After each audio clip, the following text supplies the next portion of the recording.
Hey guys, ready for lecture 3, module 21A here. Kind of changing directions a little bit, a lot of foreign policy, and then we talked about 25th Amendment and stuff like that as well. Um, so, Truman, as I mentioned earlier, is going to try and extend the New Deal. As a Democrat, Roosevelt's vice president, and what he calls the fair deal. Okay, sounds about right for a Democrat, right? Fair deal, and that is going to get nowhere in the Congress. Remember, the 80th Congress, Republicans control both houses. They don't want an extension of the New Deal. They want to undo the New Deal. So that's going to go nowhere, and that's where that contention between Truman and the Congress, where he begins to call them the do-nothing Congress. But in other areas, especially in civil rights areas, we're going to see Truman make some really big advances, which I kind of want to dispel a little bit of this notion. I mean, when we think of civil rights presidents, obviously you think of Lincoln, you think of Kennedy, maybe of Johnson with the Civil Rights Act of 1964. But I think Truman deserves a lot more credit than really he's given because he's really kind of the first one to really buck the Democratic Party on this. You guys have to remember this: the South is the Democrats, right? And they've controlled that since the Civil War. And so the South is very segregationist, very, the Klan is down there and so forth. And, a lot of members of Congress in the Democratic Party are from the South. And so Truman, who's from Missouri, which is a little bit ironic because if you go back in Kansas, Missouri history and the whole thing with bleeding Kansas and the border ruffians of Missouri and the Jayhawkers and all that, it's interesting that Truman is a Missourian, and so he is actually going to push for, as you see here, called for an end of racial injustice, anti-lynching laws, anti-poll tax laws, and so forth. Stronger and better enforced laws for civil rights. Okay, now a lot of Southern senators and representatives refuse to act, so who's going to help Truman? That's right, the Republicans are going to help Truman. Okay. This is the Democratic president bucking his own party, okay? So he began the desegregation of the military, which as commander-in-chief he's able to do. So if you look at the Korean War in 1950, which is upcoming, our troops will serve, doesn't matter what race you are, you will serve together, okay? Blacks, whites, Asians, Hispanics, everybody, okay? He appoints the first black judge to the federal courts. Okay, that's a massive step forward. And then this is the big one, guys. Really ordering the Justice Department to help blacks with civil rights cases. So if you're denied voting rights, if you get an unfair trial, you're fired from your job for unfair reasons because of your race, these sorts of things. The Justice Department, that's the full weight of the federal government, the Attorney General, backing up people that are suffering these civil rights abuses, okay? And so just kind of wanted to touch on that, and I apologize for putting these pictures in here because I'm kind of trying to set a theme here, and that is that this was acceptable. This was acceptable behavior in the 1920s, the 30s, the 40s, even into the 50s and 60s, guys. This is unacceptable, obviously. And you can see there are children present here. Okay, this is disgusting behavior, but this is within the culture, and it needs to change, but it's not going to change overnight, guys. Okay, these are lynchings, which is illegal hanging, where basically mobs of people or the Klan or somebody like that goes after a black person and hangs them. Okay, and so just kind of showing you guys we're in the late 40s here, and we've got a long way to go. Okay, I just put together. I saw this is a culmination of different articles on the culture of the time. Okay. So you see posse bent on lynching, searches woods for prey. Just you can read some of these other ones. Well, maybe this isn't all. Yeah.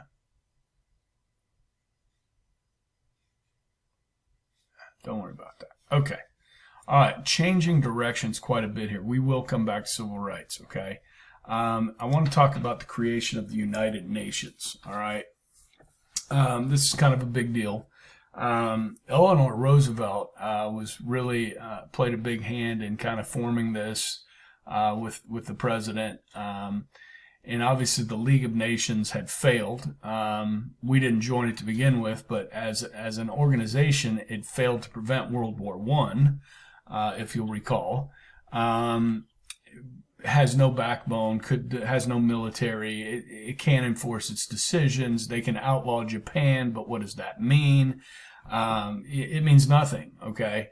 So the United Nations is started in San Francisco. Now today it's based in New York City.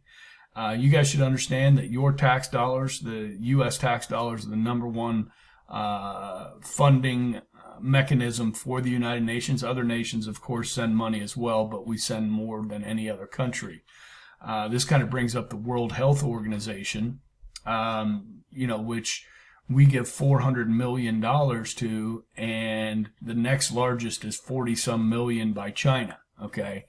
And if you've been paying attention to the news, President Trump just stopped American funds going to the World Health Organization.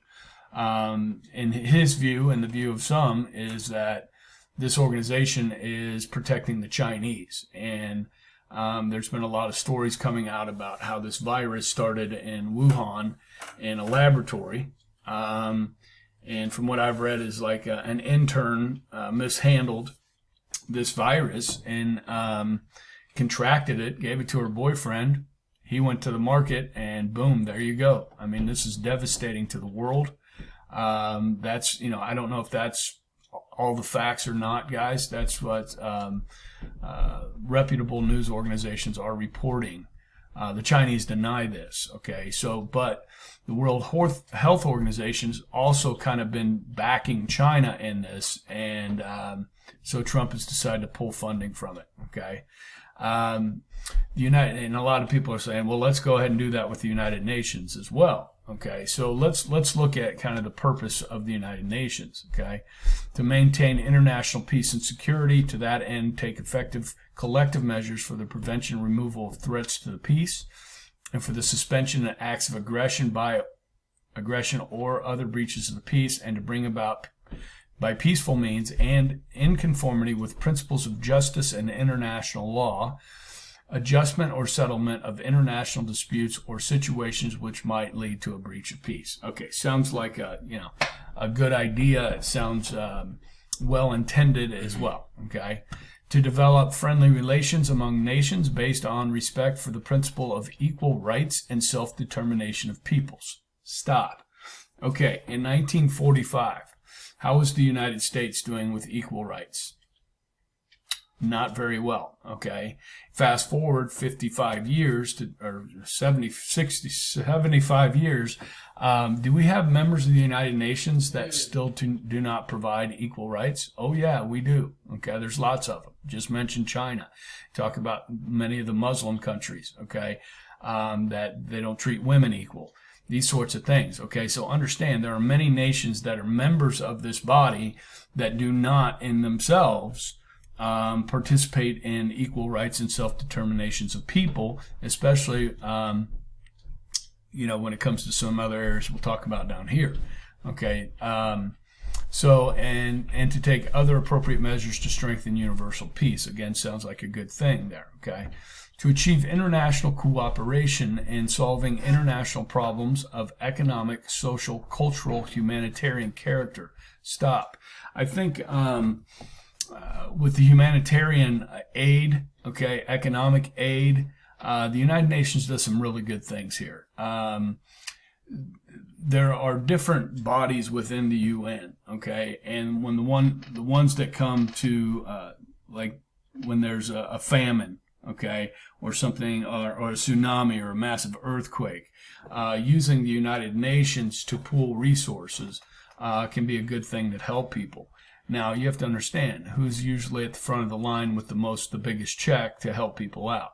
It's usually the United States, okay? Now, this is where we get into some problems, okay?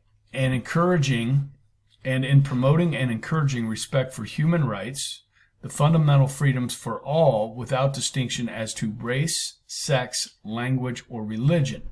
Okay, now in this country, guys, since 1945, we have come an enormous way in this direction as a nation. The United States has. So has Europe. I mean, but if you look at other parts around the world, you start talking about sex, so gender, of women and how they are treated in different parts of the world. And then religion, okay? Who's the number one most persecuted religion in the world today? Well, you won't hear this on CNN, but it's Christianity, okay? Jews in the United States are the number one targeted group, not Muslims, okay? Are there acts of violence against Muslims in this country? Absolutely. Is there still racism? Absolutely. Oh, but these are relatively, few and far between. Whereas in places like Saudi Arabia, you're not even allowed to be a Christian. Okay. In China, they persecute Christians. They're persecuting Muslims in China in large numbers. They have camps for them right now. You don't hear about that on CNN. Okay, it's crazy. This is something that we have member nations that abuse these rights of people, and they get to judge other nations, which to me is the height of hypocrisy, okay? To be a center of harmonizing actions of nations to attain these common goals, okay? Okay, so a lot of these are great ideas, right? But the fact is, if the UN sees something that doesn't like a breach of the peace or aggression by a nation, the UN does not have a military. It can't go in and stop somebody from doing something. It has no backbone, okay? So they can pass resolutions, but they can't enforce them, okay? This is like when we talk about the Articles of Confederation in our first government, guys. The national government had no power. This body has no power. And I want to keep it that way, don't get me wrong. Okay, but if you're going to rely on this organization to create world peace without any backbone, guys, they're really not going to have any real weight in this. Okay, and this is why the United States is so important, because of our military. We can stop breaches to the peace with backbone. NATO, which we'll get to shortly, can stop breaches of the peace militarily because we have backbone. We can back it up. Okay, the United Nations can't, okay? Now, some people love the United Nations, some people don't. They tend to be anti-American, even though we're the biggest funder of it. So there's a lot of people that this is a debate. I think generally it can be pretty harmless, but something certainly maybe you didn't know about that I just kind of wanted to tip you off on a little bit there, okay? All right, so we're moving on. And we're going to talk about Germany, okay? Don't worry about this up here. A couple of things on this decisive Congress. One thing is the 80th Congress created the CIA out of the OSS that we've been talking about.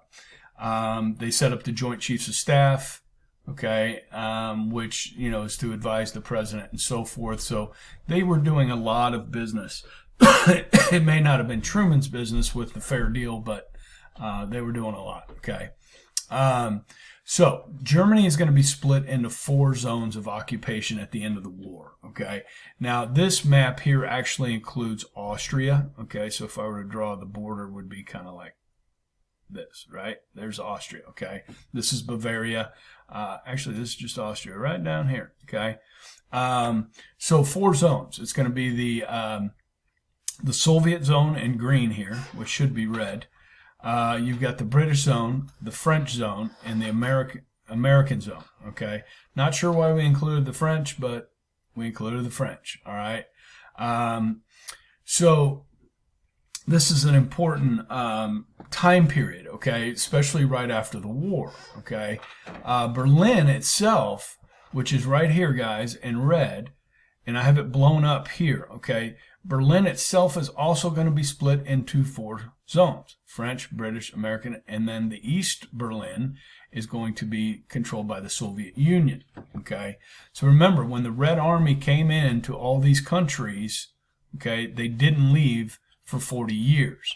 Okay, now this is going to end up being a great source of consternation between the United States and the Soviet Union. Okay, so let me move forward with that. Okay, now I don't think this will play.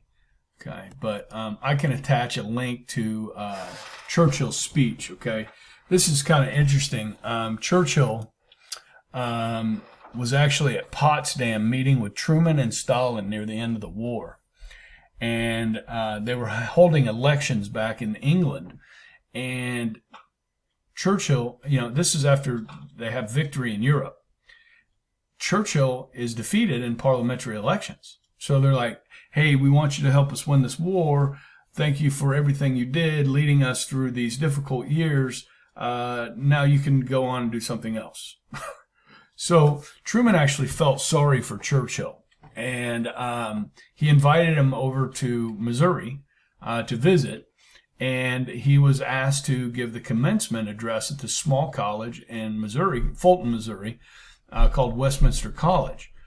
And it is at this commencement address that Churchill gives this amazing speech, which is one of the most important speeches of the 20th century, and it's known as the Iron Curtain speech.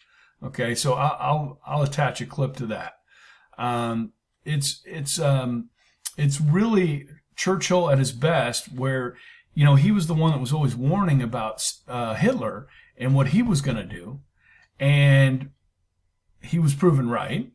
And now he's warning the world of the Soviet Union and what they want to do. Okay, and so it's important to listen to the speech. I have like a 1-minute clip I can send you. And so he talks about this Iron Curtain that descends upon the continent of Europe. And you can see here, this is East Germany. This will become known as West Germany. All right. All of these countries are going to fall under the Soviet jackboot, if you will. Okay. And so this is really what kind of, by 1948, we're going to really see the Cold War begin. Okay. There were tensions early on with the Soviets, but we're going to see these tensions grow. Okay, I'll do one more slide, and we'll make this a short lecture here. Okay, yeah. So this was the Potsdam Conference. They decided that they would put Nazis and Japanese on trial for war crimes. Okay, and this is the conference that Churchill was replaced. I mean, it was embarrassing. He was at this meeting and they said, you've been recalled. We're going to be sending the new prime minister, I believe it was Benjamin Disraeli, that to meet with Truman and Stalin. Okay. By the way, guys, in 1951, Churchill will come back as prime minister. He's not done. Okay. War criminals. So the only, there's irony here. Okay.